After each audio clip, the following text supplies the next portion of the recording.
Hello and welcome to my top 5 functions of NFC, which is near field communication. Tomorrow is another day. All your worries, leave your side, free your mind, 'cause tomorrow is another. First of all, I would like to say these NFC tags are very cheap. They can be like this, like a keyring, or they can be stickers. You can buy them on Amazon, eBay, really anywhere.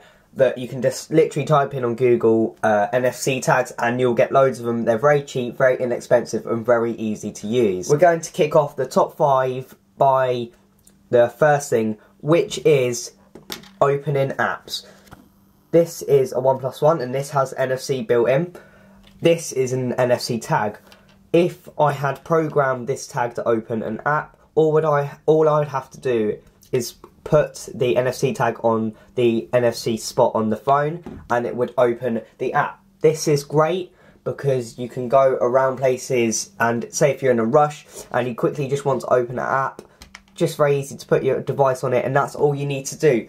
That is basically showing that NFC is much easier than Bluetooth and having Wi-Fi and connect things up. Rather than just having to go through something or do a task, it's just easy by putting on your phone on the NFC tag and it will open and do the task for you. The next thing I'd like to talk about is boarding passes, such as trains, aeroplanes and also buses. Mostly now it is just trains and aeroplanes, sort of things like that. So if you go to the airport, all you need to do is get your NFC app, or I think you have to get the boarding pass on your phone. Then you swipe over it and it will send the signals to the NFC and it will basically be your boarding pass. It's the same with trains.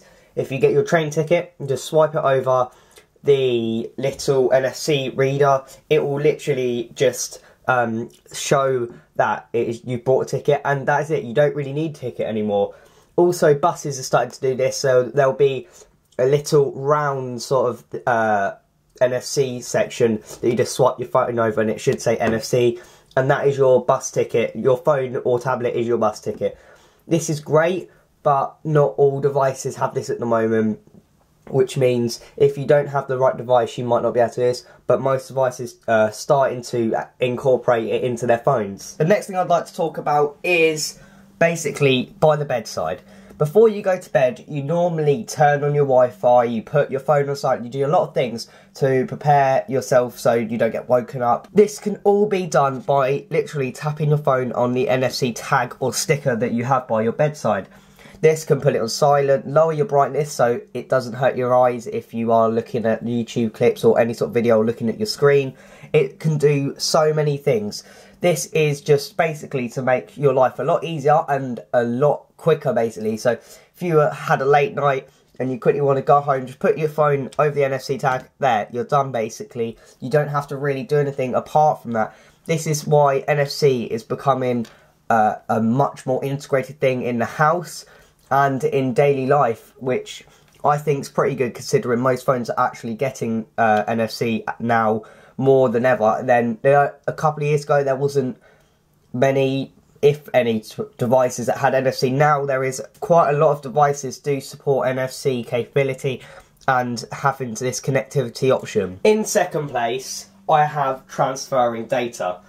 Basically, it's just transferring data between other devices via NFC. This is an Nexus 7, this is a 1+1. They both have NFC capabilities and connectivity. This means that I can take a picture on my 1+1 right here, as I've just done. Then if I open up my Nexus 7, which I have here, I'll quickly unlock that. Then once it's unlocked, I can then, if the picture is up on this screen, beam it over via Android Beam, which is NFC, over to my Nexus 7. At the moment, it says that it's loading and it's an incoming beam. Then once that has loaded, you touch the view and then you have it on this device. This is a very easy and quick way of transferring pictures, files. You can do it with almost anything really that's been stored on either phone. you can transfer things a lot quicker rather than having to upload the picture and then your friend or someone has to download it. It's just easier to transfer it straight from one device to another. Also can save you a hell of a lot of time if you are going out somewhere and you just want to quickly send someone a picture that you've taken of them or something like that. It's just quicker to transfer it over. And most devices now are starting to get NFC built in, but not all devices, which is a shame, because NFC is going to become sort of like Bluetooth, which is mostly a normal thing for every phone, but it isn't just yet. It will be very soon in the future. In first place of the top 5 functions of NFC, it is contactless payment. This is coming to a lot of phones. It's now on the iPhone 6, which they have put NFC, but only for contactless payment. It is on quite a lot of credit cards recently, and most Android phones. All you need is the app for your bank of choice, and all you need to do is have your NFC enabled when it comes to paying for something. For, say, I go to McDonald's, and I want to go and pay for a meal that's cost me £13.87, say. I don't really want to be digging around in my wallet, looking for change, or just get out a note. 2 things: it gets rid of coins, and it's a lot safer than carrying about a load of money with you at once. All you have to do is put your phone over the NFC part of the payment card reader, and it will have the symbol for the NFC payment, and then all you need to do is put your PIN in, and that is it. Your transaction should be done. Nothing really should have changed. It just you've paid for it. That's all. The only thing is that people really think that it's not that safe doing it over your phone. It is. It's really secure.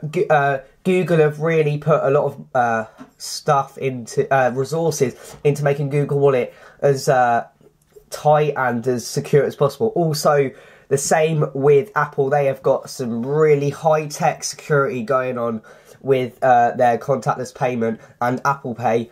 And most devices will get this, but as I said in the last the whole of this is that if your phone doesn't have NFC, you can't do anything like this.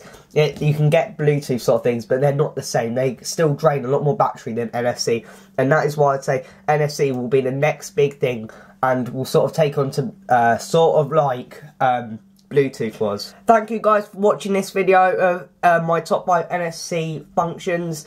I would love you to subscribe, like, and I read every single comment. I do really like them. Comment what videos you'd like to see, and anything you would like me to review or have a look at or explain or do a top 5 on. Just leave it in the comment, and I shall have a look and see what ones that's the best sort of videos to come out at the time, and then I shall message you back and have a look. But thank you guys for watching. See you guys next time on Top Tech Reviews.